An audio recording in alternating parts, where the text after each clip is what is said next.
देवता कार्यसिद्ध्यर्थम् सभास्तम्भसमुद्भवम् श्रीनृसिंहम् महावीरम् नमामि ऋणमुक्तये। लक्ष्म्यालिङ्गितवामाङ्गम् भक्तानाम् वरदायकम् श्रीनृसिंहम् महावीरम् नमामि ऋणमुक्तये।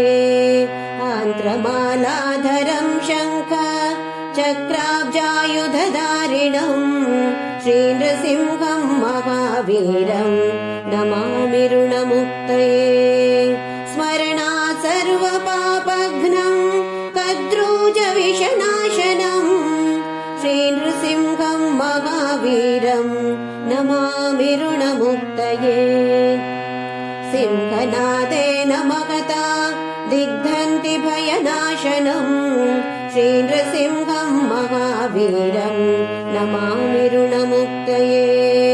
प्रह्लादवरदम् श्रीशम् दैत्येश्वरविदारिणम् श्रीनृसिंहम् महावीरम् नमामि ऋणमुक्तये। क्रूरग्रहैः पीडितानाम् भक्तानामभयप्रदम् श्रीनृसिंहम् महावीरम् नमामि ऋणमुक्तये।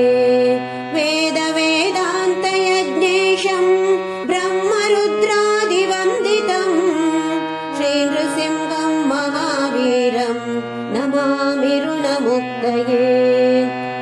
य इदम् पठते नित्यम् ऋणमोचनसञ्ज्ञितम् अनृणी जायते सद्यो धनम् शीघ्रमवाप्नुयात्।